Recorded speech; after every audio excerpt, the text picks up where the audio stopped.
Non, je vais pas te mettre des claques, Théo. Bah, je donne 300 €, mais c'est des cascadeurs avec des fiches de paye. C'est des acteurs pros. Hein. Je vais pas mettre des tartes à des gens qui ont besoin d'oseille. Hein. Là, ça devient glauque. Hein. T'imagines? C'est un enfer. Même moi, je pourrais pas l'assumer, ça. Salut GQ, c'est Ragnar. Aujourd'hui, je me promets sur Internet, incognito. On va voir ce qui s'y passe.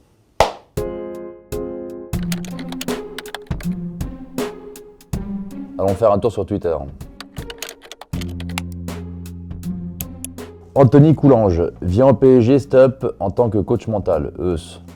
Belle proposition. C'est vrai que mentalement, le PSG, ça flanche un peu. En plus, mon fils est fan du PSG, de Mbappé, etc. Les années sont dures et se ressemblent malheureusement. Bah écoute, moi avec grand plaisir. Hein. J'irai te les recadrer, moi les petits parigots, si la proposition est sérieuse, je débarque. Ça va chier. Il y a deux questions qui me taraudent, Ragnar. Il est vraiment breton et pourquoi il se fait appeler Michel Venom? Réponds-nous, Mathias. Alors oui, je suis vraiment breton. J'ai de la famille à Saint-Paul-de-Léon, Castelpaul, à côté de Morlaix. Et pourquoi Michel Venom? Alors Michel Venom, c'est un personnage que j'ai créé par rapport aux arts martiaux, où je me foutais un peu de la gueule des ringards de la salle de sport qui se prenaient pour des maîtres de sport de combat, avec des t-shirts Venom et qui faisaient du shadowboxing pendant la musculation. Fou rire, du moins jusqu'à la prochaine fois. Dites-nous qui vous aimeriez voir dans la saison 4. Le Palmachot, Ragnar le Breton. Ah, moi LOL, j'aimerais bien le faire, en vrai. J'ai vu les émissions, les trucs, et je trouve ça vraiment cool. C'est très drôle, donc moi je suis chaud patate pour faire LOL. Avec une belle équipe de cons, hein, sinon j'y vais pas. Le Palmachot, ce sont des cons de catégorie 9, j'aime beaucoup. Alban Ivanov, c'est pas mal, c'est costaud, ouais. Qui c'est qu'on pourrait ramener? Franck Dubosc, très drôle. Un groupe de copains, quoi. Même Maxime Gasteuil, Bougueraba, que des cons, quoi.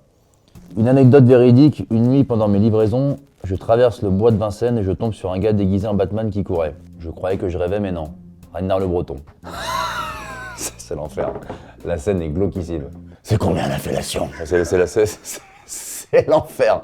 Non, je vais pas au tapin en Batman, Baptiste. Pas encore. La fusion entre Kenny Reeves et Ragnar le Breton. Ah, c'est le frère d'Olivier Giroud. Alors moi, je trouve qu'il ressemble plus à Aragorn dans Le Seigneur des Anneaux. La fusion Kenny Reeves, Ragnar le Breton, je suis pas sûr. Je suis pas convaincu. Ouais, la barbe, c'est un peu léger. Attendez, c'est moi ou c'est Ragnar le Breton? Non mais alors, attendez les gars. Il va falloir arrêter avec ces comparaisons miteuses. Alors, on met un alcoolique en plein milieu d'un club de supporters, on dit c'est Ragnar, bon, c'est un peu léger. Et quoique, c'est vrai qu'il me ressemble un peu ce con-là. Après, c'est des Bretons, hein. Donc, peut-être que papa a fait une petite escapade un soir d'hiver, et puis peut-être qu'il y a un petit frère de la nature, on sait pas, hein. On ne sait pas. C'est vrai qu'il me ressemble. Plus gras quand même. Tu sais, vu le perso que ça va être, un bon film, en tout cas, pas bâclé. Alors effectivement, merci. Et oui, je prépare mon film normalement qui arrive pour septembre. On va commencer le tournage en septembre. C'est un film qui me tient énormément à cœur. Et ça va être mon univers de comédie. Ça va être. Et puis j'espère que vous serez nombreux à venir le voir. Et moi en tout cas, je vais essayer de m'amuser avec mes copains. Et j'espère que le résultat vous plaira. Voilà. Et en tout cas, j'ai hâte de commencer cette aventure qui va être formidable, j'en suis sûr. C'est un filtre MDR, ils se sont pas battus. Ils ont juste discuté pendant 15 minutes et ont signé des papiers. Alors, Crypto Bayoun, je te trouve un peu léger hein, cette affirmation. Alors effectivement, c'est un filtre, j'ai pas eu de cocard. C'était un combat qu'on a organisé avec quelqu'un du club pour que je puisse avoir la licence pour combattre à Paris. Mais tout ça pour que le combat soit annulé 2 jours avant en France, parce que mon adversaire a déclaré forfait. Sombre histoire, hein? Mon Daniel.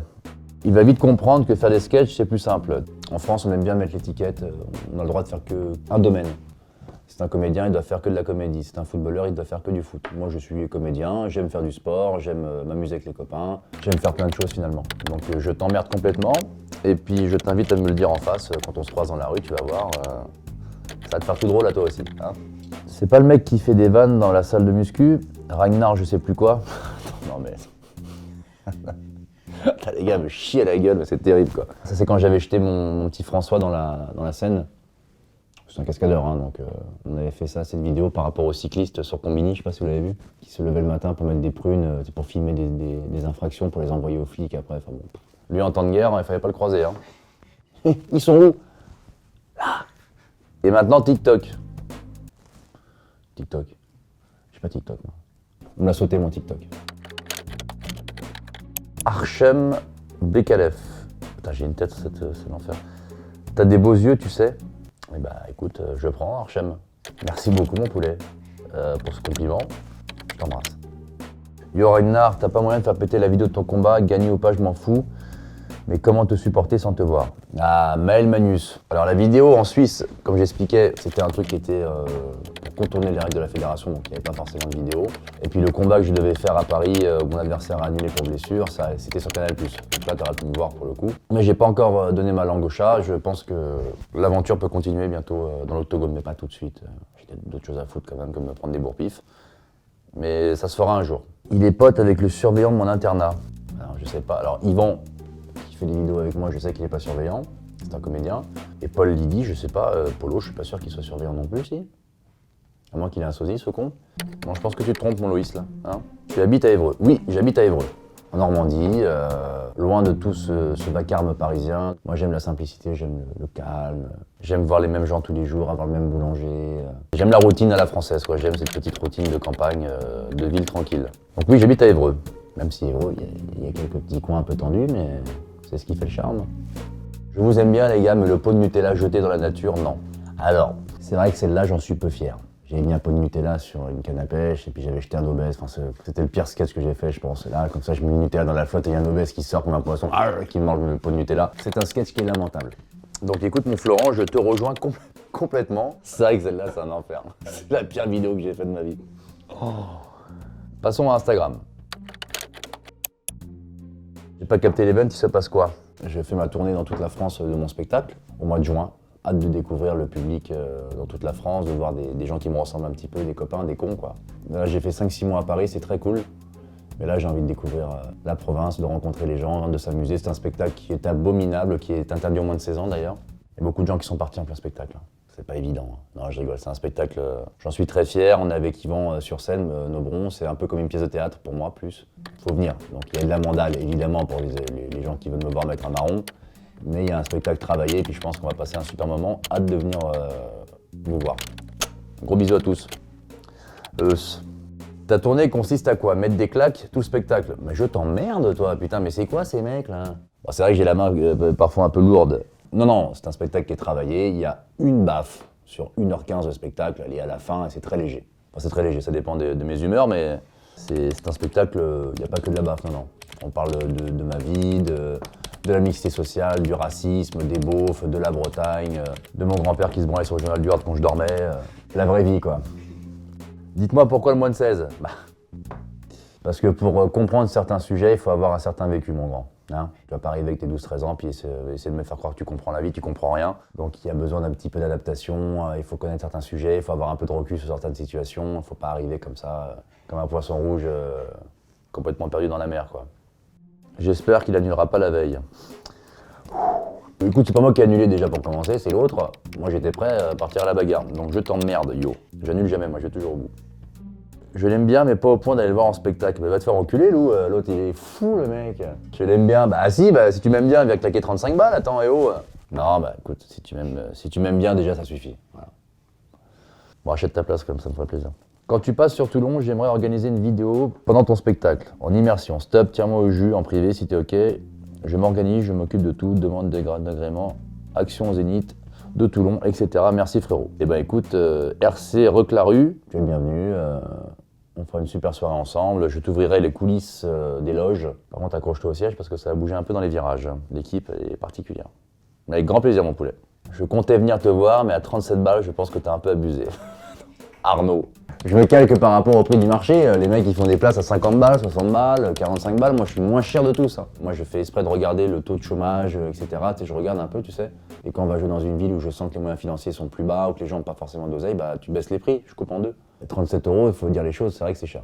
Dans l'époque actuelle, c'est vrai que c'est cher. Mais il faut comprendre que derrière, il y a des lieux à payer, des gens à payer, une organisation, des ingé-sons, de la lumière, tu vois, c'est l'allocation du truc. C'est ce que je peux faire de moins cher, les gars. Mort de rire en lisant Montfavet, endroit minuscule où j'ai grandi, connu uniquement pour son hôpital psychiatrique. Ça me rassure, ça. Je suis content, un hôpital psychiatrique dans une petite ville, dans un spectacle moins de 16, t'es pas à l'abri qu'il y ait un P4 qui soit là au premier rang. Hein. Mais venez les barjots, venez, hein, moi-même, hein. C'est nous qui disons il est fou, mais en vrai, bon. Après, c'est vrai, quand tu montes ta bite sur une trottinette tout nu, c'est peu commun. Tu as peur de venir à Agen? Non, j'ai pas peur de venir à Agen, Alex. Il y aura une deuxième tournée, je pense, un peu plus tard dans l'année. Et toutes les villes qu'on n'a pas pu faire, on les fera, quoi. Je te fais une grosse bise, moi, Alex. Moi, je viens uniquement si tu remets en place Mâchoire d'Acier, à savoir hors de Gotham City. Alors, Mâchoire d'Acier, c'est un Tchétchène avec le regard vitreux qui m'accompagne depuis très longtemps dans ma vie, beaucoup trop longtemps, un copain. J'ai eu le malheur de lui donner un rôle dans une vidéo où je l'ai appelé Mâchoire d'Acier dans Batman. Et puis il a pris son rôle un peu trop à cœur, puis c'est vrai que là, même lui, il m'inquiète un peu. Ouais. Mais t'inquiète pas, écoute, on va le marbrer, cette espèce de roukmout abominable. Là. Pour la boxe anglaise, tu me feras plaisir de rapprocher plus tes coudes au corps afin de protéger celui-ci, ce qui te permettra également de faire partir tes poings de l'extérieur plutôt que de l'extérieur. Tes coups seront plus rapides et beaucoup moins visibles pour ton adversaire. Merci. Eh ben dis donc, il est précis, hein. J'espère que t'es champion du monde pour donner des conseils comme ça, connard, parce que là, c'est un peu prétentieux. Après, il y en a beaucoup sur Internet. Hein. Mais là, c'est bienveillant, comme lui, plutôt gentil. Parion Max, il est influenceuse, lui, maintenant. Bah, effectivement. J'ai signé un contrat avec Warner, c'était pour la promotion du film Creed. C'est pas un placement de produit, hein. C'est un accord que j'ai trouvé avec Warner pour faire un peu de promo pour le film, quoi. Donc influenceuse, pas encore. Je préférais les vidéos plus légères qui faisaient marrer. Alors Alex, il a pas compris que c'était un entraînement de sport de combat. C'était pas une vidéo, là. Doucement sur les cachetons, Alex. Hein. Si demain je vais faire de la guitare tout nu sur les Champs-Élysées et faire un concert en s'entendant du Johnny, bah, je le ferai. Je fais ce que j'ai envie de faire, du moment que je ne gêne personne. Il te faut une voiture digne de ce nom. Frank My Life, fais-moi une voiture, je t'en supplie. Bruce Wayne. Un exemple à suivre, le gars se fixe un objectif où il met sa vie en danger et il en a clairement pas besoin. Acteur, humoriste, comédien, patron, chapeau, quel que soit le résultat, tu forces le respect. Et ben, ça me touche beaucoup ce genre de message. Ça fait plaisir. En plus, ça, je l'ai vraiment pas fait pour l'argent, pas pour la notoriété, tout, je m'en fous complètement. Tu vois. Moi, ça me faisait même chier de communiquer sur mes entraînements, pour te dire la vérité. Parce que je trouve que c'est un peu ostentatoire, ouais, allez, je suis un bagarreur, je suis chaud. Je voulais vraiment faire ça pour moi, tu vois, pour savoir, c'est un objectif que je m'étais fixé, je voulais aller au bout. Donc en tout cas, merci beaucoup pour ton message. Si t'as un objectif, même si les gens te disent faut pas y aller, fais pas ça, ça sert à rien, c'est de la merde, si t'as envie de le faire, fais-le. Il aurait dû être invité pour l'avant-première de Batman. Alors ça, par contre, j'ai pas compris. Ça m'a fait mal au cul. Moi, j'aime bien le Batman quand il est humain. Tu vois, les premiers Batman, putain, avec le Joker, avec Jack Nicholson. Il y avait des fous, même avec celui avec Jim Carrey, l'homme mystère. Wow. Là, c'est des classiques pour moi. Et moi, je trouve que le Batman, il dérape, là. C'est un Marvel, le bordel. Je viens d'apprendre que ce sont des vrais baffes qui sont distribués durant les vidéos. Elles me font mourir de rire et je m'en lasse pas. Isabelle Renard. Je te fais un gros bisou, mais Isabelle, et puis les mandales sont des vrais. Voilà. Mais bon, comme je l'ai dit souvent, c'est des gens qui sont payés, des comédiens, des cascadeurs, etc. Donc il n'y a jamais de blessés, c'est fait avec bienveillance, et puis on essaie de faire plaisir aux gens qui regardent, parce que la mandale, ils aiment bien. Marrant, mais tellement mainstream sur le fond, dommage. Je pense qu'André, je t'invite à rejoindre mon travail, et puis tu verras que moi, tout ce qui est showbiz, plaire aux gens, bienveillance, j'en ai complètement rien à branler. Voilà. Moi, je fais ce que j'aime, je dis ce que j'ai sur le cœur tout le temps. Ça plaît pas. Au moins, moi, le soir, je rentre chez moi, je me regarde dans la glace, et je me dis, ça va, tu peux dormir tranquille. Et dire que tu as le même nom de famille que moi, je mérite une place au spectacle au premier rang. Évidemment, tu seras accueilli comme une princesse. C'est un nom de famille un peu commun en Bretagne, donc avec grand plaisir, je te mets des places au premier rang. Je suis en galère ce mois-ci, tu veux pas me mettre une claque ou deux? Non, je vais pas te mettre des claques, Théo. Je donne 300 €, mais c'est des cascadeurs avec des fiches de paye, c'est des acteurs pros. Hein. Je vais pas mettre des tartes à des gens qui ont besoin d'oseille, hein. Là ça devient glauque. Hein. T'imagines? C'est un enfer, même moi je pourrais pas l'assumer ça. Et pour finir, YouTube. Squall 46, on manque de personnes qui osent parler de tout et c'est à cause de ça qu'il y a autant de méfiance aujourd'hui. Bref, j'aime beaucoup aussi ce que la personne dégage et lui souhaite de réussir tout ce qu'il entreprend. Je suis très content, ça me fait plaisir ce genre de message, tu vois. J'essaye de toujours garder une ligne directive sur l'honnêteté puis de dire ce que j'ai envie de dire, tu vois. Et de rigoler de ce que j'ai envie de rigoler. Même s'il y a des sujets un peu touchy, un peu durs, je me dis il faut le faire quand même. Parce que je pense que l'humour, c'est une porte aussi pour la compréhension. On peut comprendre pas mal de choses, je pense, avec l'humour. Et je pense que l'humour est une passerelle formidable entre plein de mondes. Et moi, je m'efforcerai toujours de créer des ponts entre des mondes qui se ressemblent pas du tout. Et je pense que l'humour est le meilleur moyen de faire passer des messages. Donc, merci beaucoup, Masqual. Je te fais une énorme bise et puis... Il faudra un jour qu'il nous explique ce que cela veut dire. J'ai fait du théâtre parce qu'il le dit tout le temps et que c'est un peu mystérieux quand même. J'ai fait du théâtre à la base. À la base, j'ai fait du théâtre. Le théâtre qui est une activité qui m'a énormément apporté dans ma vie, Que ce soit sur la compréhension de l'être humain, d'arrêter de juger les autres, de se mettre en danger, et puis de comprendre aussi plein de trucs. Donc, je fais un gros bisou à ma prof de théâtre, Hélène Zidi, qui m'a beaucoup aidé dans ma vie, même personnelle, donc je lui fais un énorme bisou. Bordel, j'aime ce mec, mais je reste quand même intimement persuadé que le port de la Rolex est plus facile quand tu as un gabarit qui permet de la garder. Clairement, je lance un débat. C'est intéressant ce qu'il dit Étienne, parce que c'est vrai que les montres aujourd'hui sont devenues des cibles pour les voleurs, parce que ça se revend à un bon prix, même volé, même sans les papiers, etc. J'invite d'ailleurs tous les gens qui volent des montres à venir me voir, c'est mon activité principale. Je les rachète à des montaros. Non, je rigole. Mais effectivement, quand t'as une Rolex aujourd'hui, il faut faire hyper attention. Quand t'as une montre de valeur, en général, il faut faire gaffe. Il faut soit pas mettre de monde dans les endroits où il y a beaucoup de monde. Moi, en général, quand j'ai des belles montres, quand c'est une petite réception, t'es avec des gens que tu connais, tu peux la mettre, mais après en public comme ça, c'est un peu relou, peu importe le gabarit. Hein. Tu tombes sur un mec qui te met un coup de matraque, de dos, ou qui te menace avec un flingue. Tu vas lui donner ta montre, hein. Tu vas pas jouer le Batman. Hein. C'était Ranard pour GQ. Abonnez-vous à GQ, c'est une chaîne formidable. Voilà. J'allais faire un signe de Jul. Il me hante cet enculé, je te jure, à chaque fois, sa musique me rend dingue. Il est fort, hein. Il a réussi à rentrer dans mon cerveau, le Jul.